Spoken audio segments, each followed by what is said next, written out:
କାଟିଅଛୁ ତିଳକର ଚିତା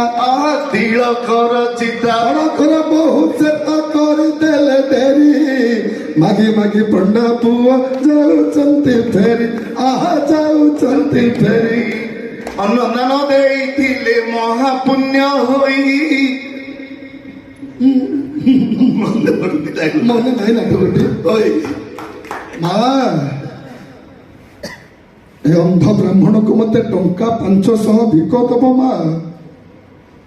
ସେଇ 500 ଟଙ୍କାରେ ମୁଁ ମୋ ସ୍ତ୍ରୀ ପାଇଁ ଖଣ୍ଡେ କସ୍ତା ଶାଢୀ ଆଉ ଶଙ୍ଖା ସିନ୍ଦୁର ନେଇକି ଯିବି ମନା କରିବନି ମା ମତେ ଟଙ୍କା 500 ଭିକ ଦବ ଦିଅ ମା ଟଙ୍କା 500 ଭିକ ଦିଅ ମତେ ଭିକ ମତେ ମିଳିଛି ତାପରେ ଏ ସାଙ୍ଗ ତୁ ଜାଣିବାକୁ ଚାହୁଁଛୁ ନା ମୁଁ ଭିକରେ କଣ ପାଇଛି